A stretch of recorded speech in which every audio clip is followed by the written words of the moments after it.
Good morning, student. Today we are going to learn the first lesson, and today we are going to finish this lesson only. The next subtopic of this lesson is the gravitational waves. You all know gravitational. What is a wave? Waves are formed on the water surface when we drop a stone into it. You can also see. You can perform this experiment at your home also. Take a big tub, put some water, and on some height slightly drop a stone, so you see some waves. Second thing, waves are also formed on the string when both ends of the string are held in a hand and we can second it.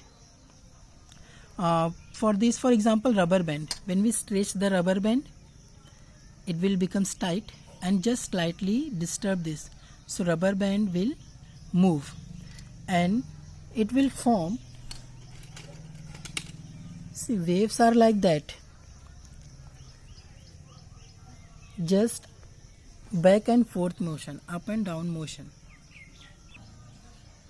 Now the next point is light is also a type of a wave called electromagnetic wave. This you can know. For example, all the gamma rays, X-rays, ultraviolet rays, UV rays, infrared rays, microwaves, radio waves, etc. These all are the examples of electromagnetic waves. They all gives the information about the universe.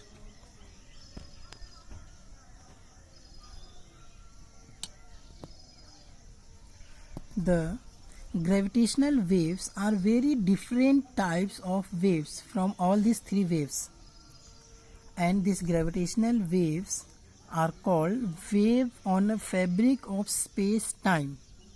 These type of waves are very weak and very difficult to detect, so some physical instrument are used to detect them, and the instrument which is used to detect the gravitational waves, their name is laser interferometric gravitational waves observatory, which is known as LIGO.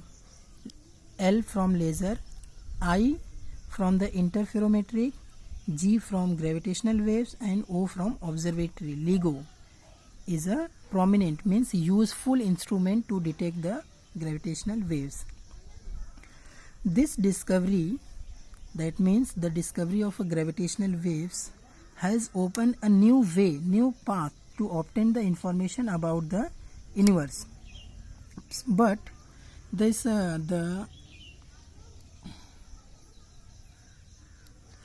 Einstein is earlier said only about the gravitational waves, and after the Einstein, exactly after 100 years, these gravitational waves are discovered.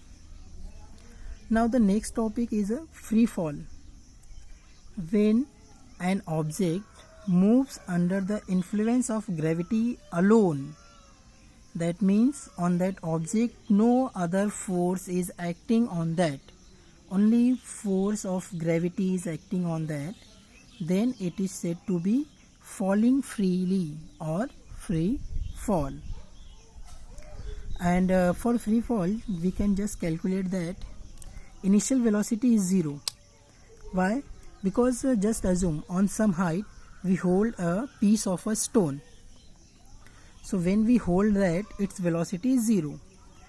This initial velocity increases as soon as we drop the stone and it is falling down from some height. As soon as it is coming nearest to the earth, the initial velocity is 0 due to gravity. Then this acceleration becomes g. Then Newton's equation of motion becomes this first equation, v equals to at, it will becomes v equals to gt. A is acceleration, g is a gravity.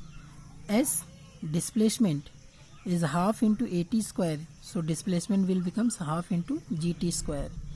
V square, v is the final velocity, v square equals to 2as, it will becomes v square equals to 2gs. So this is the free fall.